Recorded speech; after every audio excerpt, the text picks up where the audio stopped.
là où nous nous étions arrêtés, c'est-à-dire sur l'influence des guerres napoléoniennes sur le continent sud-américain. Alors, l'Amérique latine est, comme vous le voyez sur la carte de gauche, principalement dominée par l'Espagne.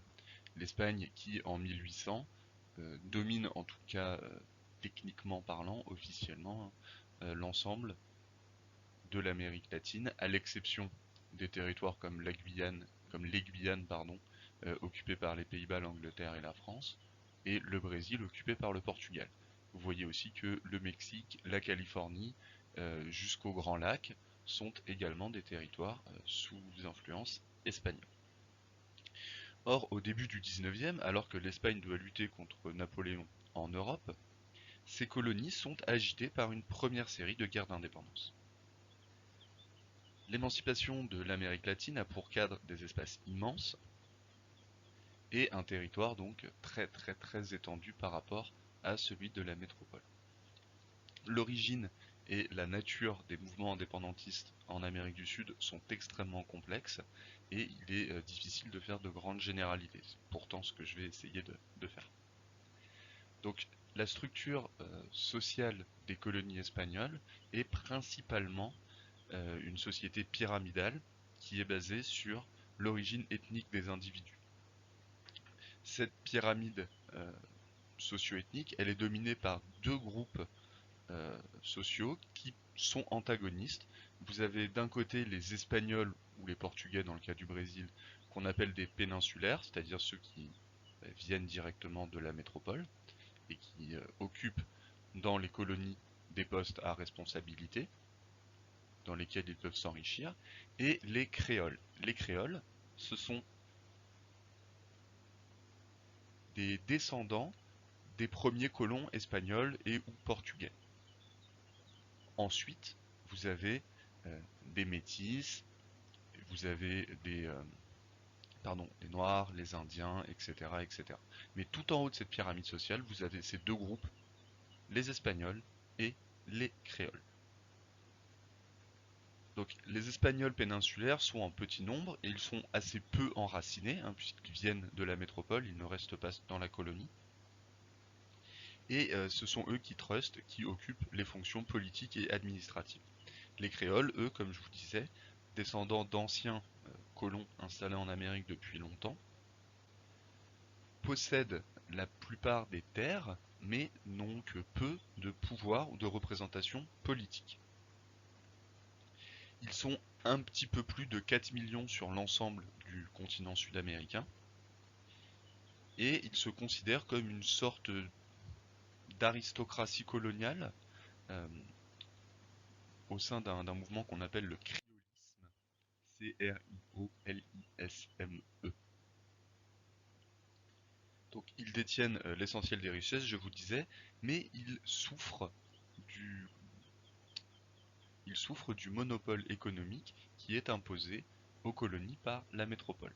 Comme dans le cas des colonies anglaises dont nous avons parlé la semaine dernière, hein, avec la guerre d'indépendance américaine, les relations entre l'Espagne et ses colonies sont des relations de subordination économique. C'est-à-dire que, en gros, l'objet même de l'existence des colonies, c'est l'enrichissement de la métropole. Ce n'est pas le développement des colonies pour elles-mêmes. Donc, les règles mises en place par les Espagnols sont des règles qui empêchent le développement des colonies et les élites économiques locales souhaiteraient se débarrasser de cette tutelle. Ça va jusqu'à présent?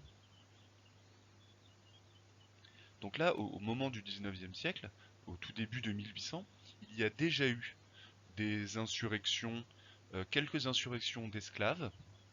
Il y a notamment le cas de Haïti qui est très particulier, mais sur le continent, il y a eu donc quelques insurrections, quelques tentatives de rejet de l'autorité royale, mais finalement rien de fondamentalement important qui remette vraiment en cause la domination espagnole sur le continent.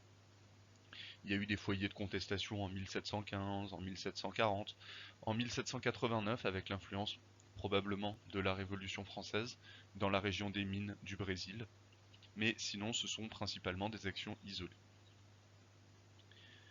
Donc on a d'un côté une revendication de la part des créoles, volonté de jouer un rôle politique au sein de la colonie, et on a également, comme dans le cas de la Révolution américaine dont nous avons parlé, des raisons économiques, se débarrasser du monopole commercial imposé par l'Espagne. Donc, je vous propose de voir pays par pays, donc de commencer par le Mexique qui est situé le plus au nord du continent sud-américain, et ensuite on descendra comme ça vers le sud. Donc, le Mexique tout d'abord. Alors, le Mexique c'est tout un programme. Il y a au Mexique donc une première révolte indépendantiste dirigée par un prêtre, le prêtre Morelos, que vous avez en haut à gauche sur ma diapositive. Ce prêtre va tenter, aux côtés du vice-roi Iturrigaray, je crois, il doit être basque, il va tenter de secouer la tutelle espagnole, de proclamer une forme d'indépendance des territoires mexicains. Gardez bien à l'esprit que là on parle du Mexique, c'est-à-dire qu'il va jusqu'au Grand Lac américain, englobant également Nouveau-Mexique, Arizona, Californie, etc. C'est immense. Cette première tentative est un échec. Il y a un prêtre qui va tenter de soulever les Indiens. Il y a une forme de guérilla qui est menée avec beaucoup de violence, qui dure très peu de temps. En 1811, le vice-roi rebelle ainsi que le prêtre Hidalgo sont capturés et sont mis à mort. 2 ans plus tard, un autre prêtre, Morelos, reprend le combat d'Hidalgo et proclame l'indépendance du Mexique avec une constitution absolument révolutionnaire pour l'époque, puisqu'elle met en avant l'abolition de l'esclavage, l'égalité devant la loi, ainsi que des réformes fiscales qui annulent certains des privilèges qui existaient. Dans la constitution, ou en tout cas dans la proclamation d'indépendance de Morelos, on reconnaît l'influence directe des événements de la Révolution française, mais aussi de la Révolution américaine précédente, avec l'idée que la Révolution doit profiter à ceux qui la font et que il faut se débarrasser de l'ancien système de pyramide sociale, avec cette idée d'égalité devant la loi, d'abolition du service du travail obligatoire, de l'esclavage, etc. Or, l'année suivante, en 1814, Ferdinand VII, le roi légitime de l'Espagne, qui avait été mis entre parenthèses par Napoléon, remonte sur le trône. Et vous vous doutez bien qu'il entend récupérer ses colonies. Le roi espagnol, Ferdinand VII, envoie des troupes afin de réprimer très très très durement les mouvements indépendantistes et autonomistes qui se sont mis en place. Ce qu'il faut comprendre, ce qu'il faut avoir ici comme arrière-plan, c'est que on a l'Espagne qui, entre 1800 et 1814 à peu près, est sous influence française et dans une forme de guerre civile contre les Français qui contrôlent le gouvernement, et la majorité des colonies américaines se soulèvent au nom du roi Ferdinand VII. Sauf que quand le roi revient après la parenthèse napoléonienne, bah, il se rend compte que son nom a été utilisé, mais pour obtenir davantage d'autonomie de la part des colonies. Et Ferdinand VII, lui, étant plutôt dans le type absolutiste, va tenter de réaffirmer de manière très très ferme son pouvoir, que ce soit en métropole par rapport aux Cortés, par rapport aux seigneurs espagnols locaux, mais également par rapport aux colonies. Donc, devant la réaction très dure et le resserrement de vis de Ferdinand VII par rapport à ses colonies, la guerre se rallume dès 1817, prenant la forme de guérilla. Le général espagnol qui avait été envoyé pour mater la rébellion de Morelos, le général Iturbide, décide de changer de camp. et se dit qu'en fait, c'est peut-être bien de, voilà, de prendre le parti des insurgés. Et c'est ainsi que le 21 juillet 1822, après moult et moult péripéties, il est couronné empereur à Mexico sous le nom de Augustin Ier. Bon, il abdiquera 8 mois plus tard, donc le premier empire mexicain n'aura pas duré très très longtemps, et finalement la première république fédérale mexicaine est proclamée le 1er novembre 1823. Moi j'ai quand même une petite tendresse pour Augustin Ier, qui a commencé général pour rétablir l'autorité du roi, a finalement décidé de changer de camp, il s'est fait proclamer empereur, puis finalement au bout de 8 mois, il a été exilé du pays parce qu'on considérait qu'il était en train de se transformer en dictateur. Il est allé se réfugier en Italie. Il est revenu en 1823 pour tenter un débarquement, ce qui a échoué totalement, et il a été fusillé. Voilà. Donc c'était... je crois qu'il a été fusillé en 1824 ou 1825, si je ne m'abuse. Donc c'était assez catastrophique. Néanmoins, ici, je voudrais profiter de, de l'exemple du Mexique pour avancer le fait que vous êtes peut-être, je vais réactiver peut-être certains souvenirs du lycée ou du collège. Une fois que Napoléon est vaincu, une fois que le péril napoléonien est écarté, les nations européennes mettent en place ce qu'on appelle le Congrès de Vienne, qui a pour objectif de redéfinir les grands principes de l'Europe, de renouer avec la chaîne des temps, si vous voulez, de fermer la parenthèse révolutionnaire française, de remettre en place les monarques absolus sur leur trône.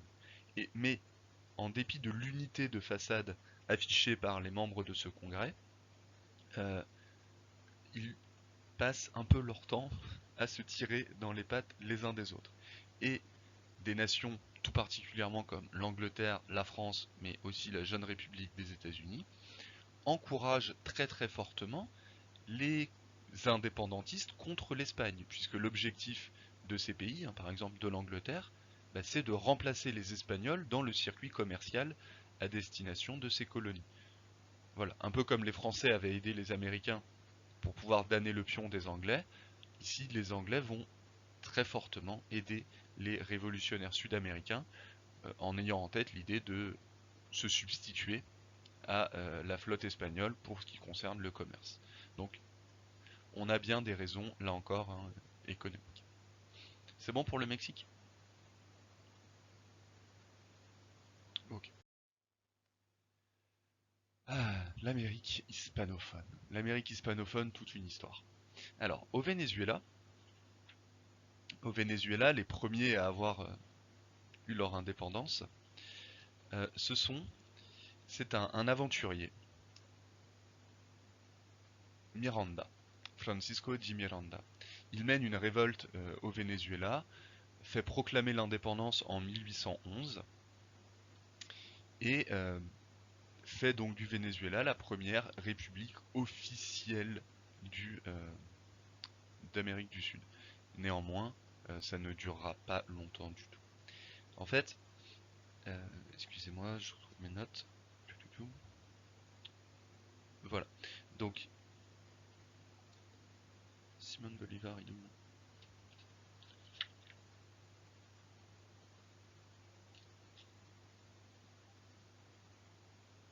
Voilà.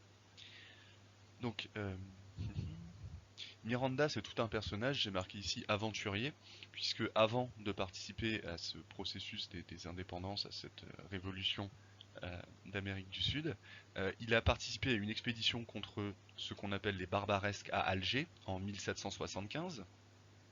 Il s'est engagé dans la guerre d'indépendance de l'Amérique, euh, aux côtés des patriotes américains contre les Anglais. Il est devenu franc-maçon, il est allé en France où il a essayé de militer en faveur de la cause vénézuélienne avant de participer au combat des révolutionnaires. Il a été nommé général dans l'armée française, il a combattu pendant la Révolution, avant finalement de rentrer euh, en Angleterre puis aux États-Unis, où il n'aura de cesse d'organiser une expédition pour libérer le Venezuela de la tutelle espagnole. Il retourne au Venezuela, donc en 1811, où il réussit à faire voter une déclaration d'indépendance.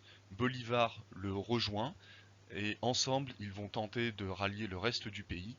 Ce sera un échec puisque le roi Ferdinand VII a envoyé des troupes. Et donc les rebelles, les insurgés, vont perdre en 1812. Francisco de Miranda sera fait prisonnier. Bolivar, lui, réussira à s'échapper et continuera le combat, c'est ce qu'on va voir juste après. Francisco de Miranda, lui, il sera transporté en Espagne et il meurt à Cadix en 1816. Donc en 1814, Napoléon est vaincu. On a eu une parenthèse lors de laquelle quasiment toutes les colonies espagnoles ont été agitées par des troubles, mais ce sont des troubles qui étaient liés directement au fait que Ferdinand VII ait été déposé par Napoléon.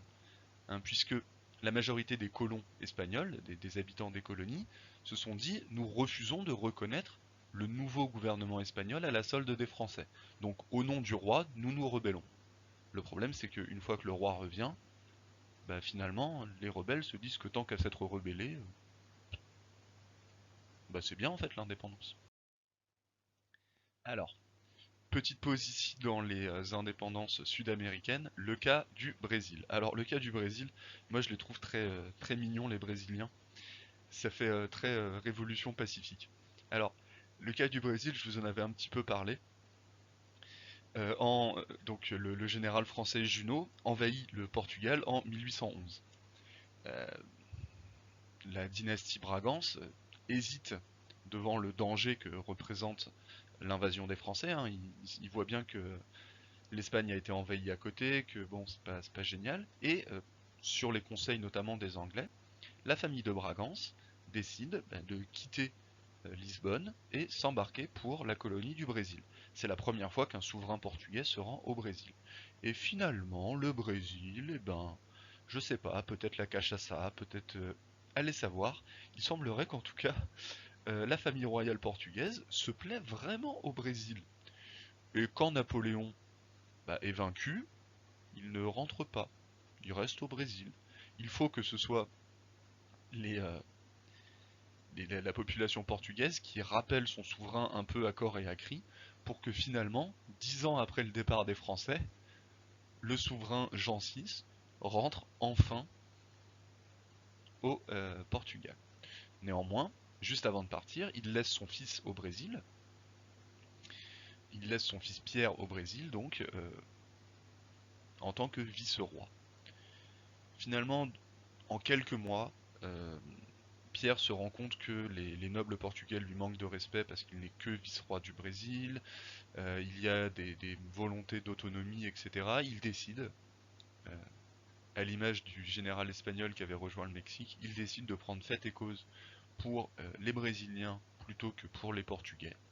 Et le 12 octobre 1822, il est sacré empereur du Brésil sous le nom de Pierre Ier.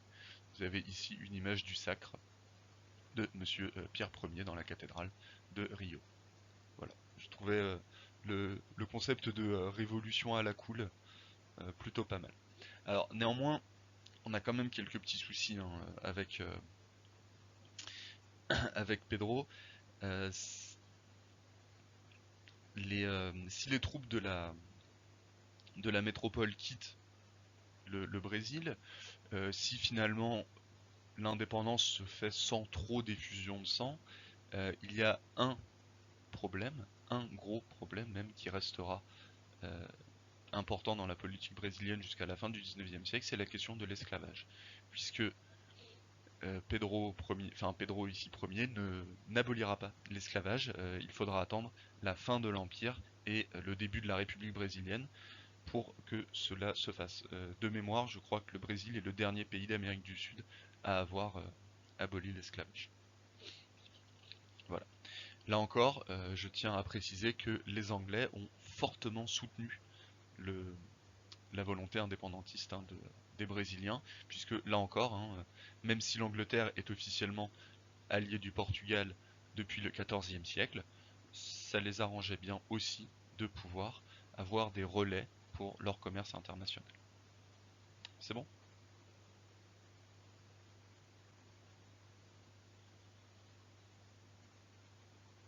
Todo bien?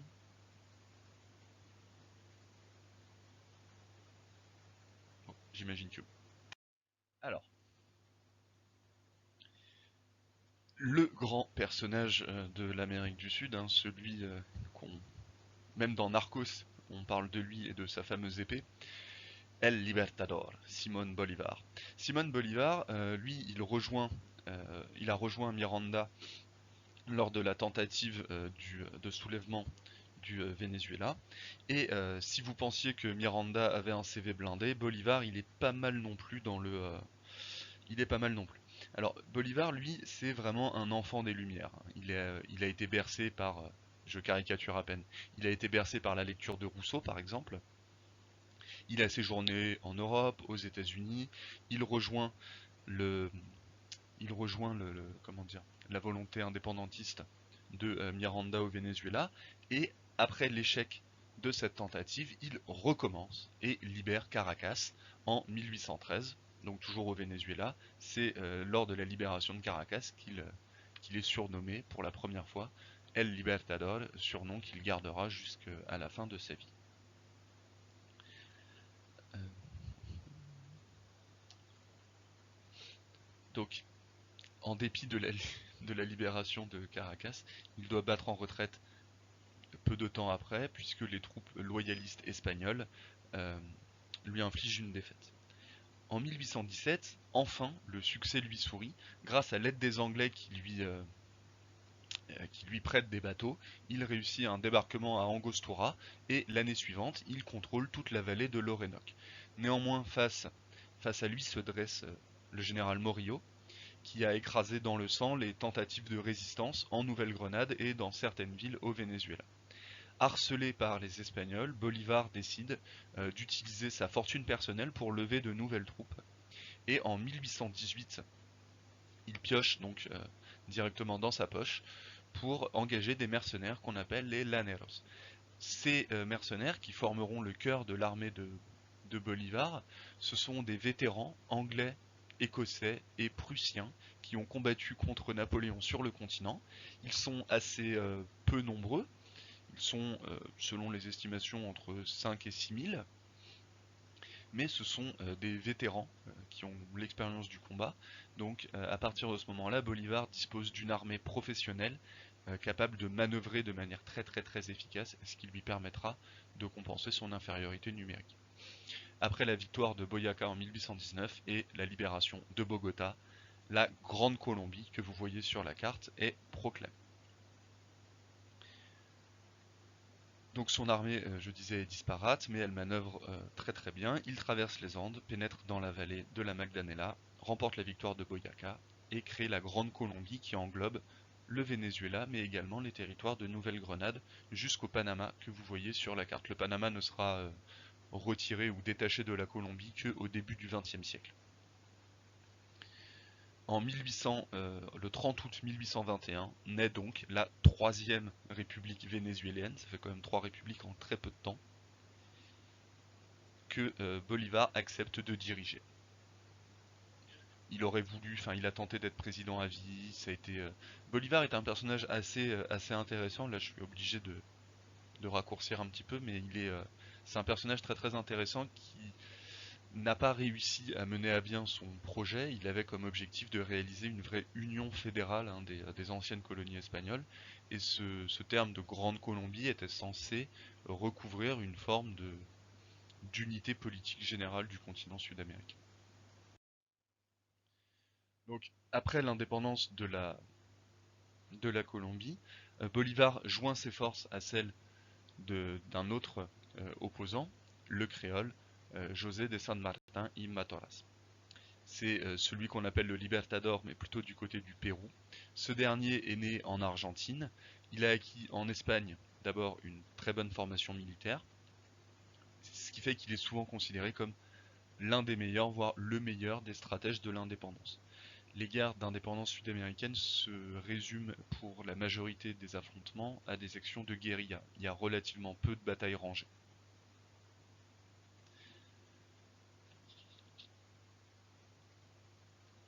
Donc il reste ici hein, aux alentours de 1818-1820, il ne reste comme bastion espagnol solide sur le continent que le Chili et le Pérou.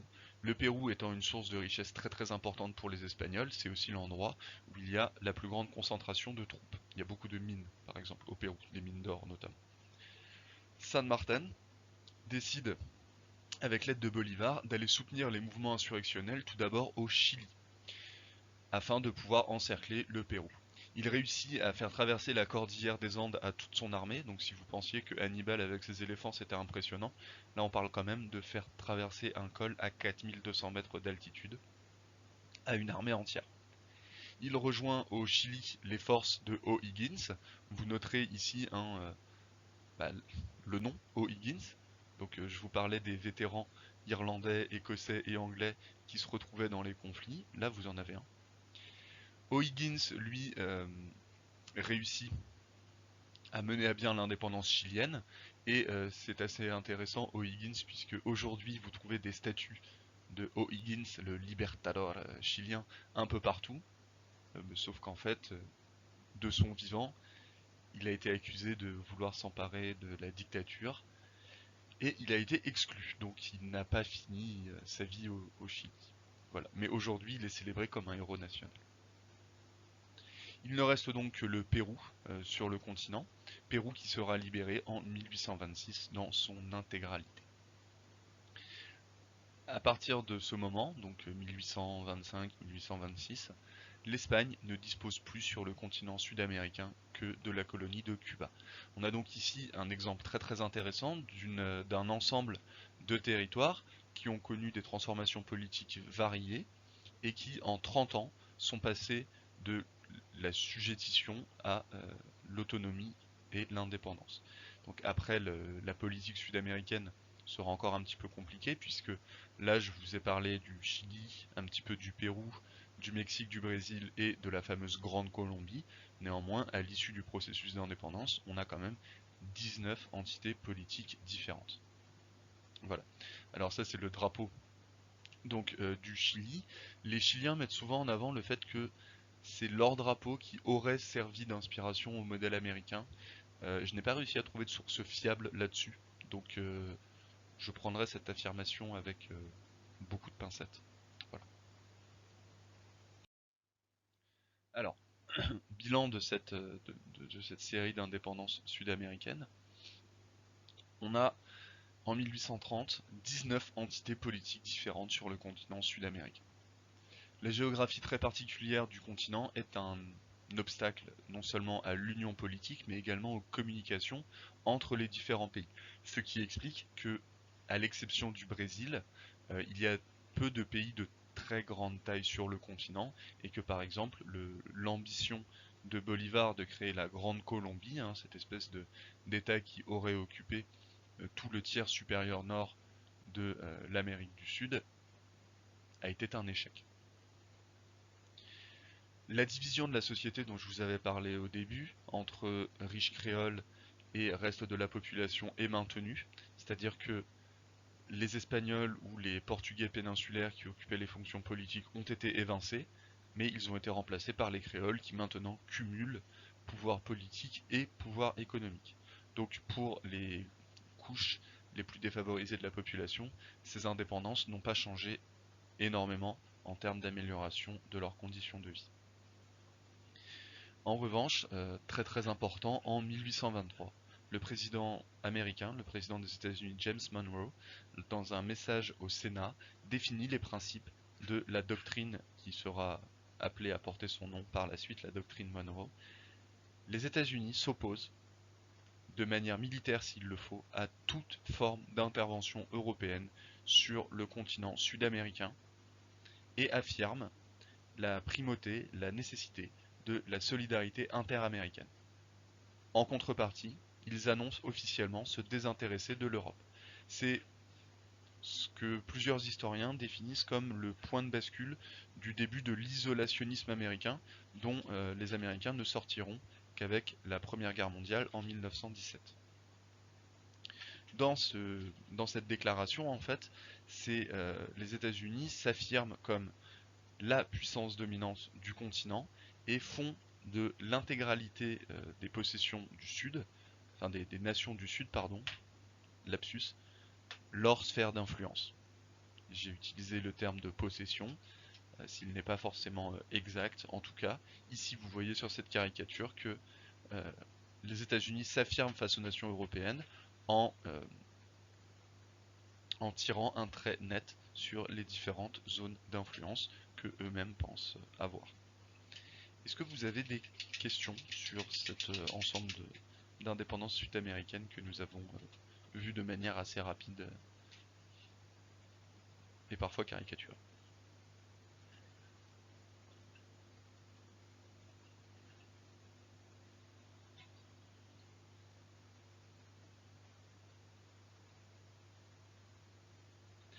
Alors, pour le Paraguay et pour l'Uruguay, c'est un petit peu plus compliqué, ça arrive un peu plus tard.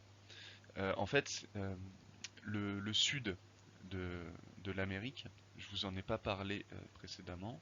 Attendez, hop, je vais juste couper ça.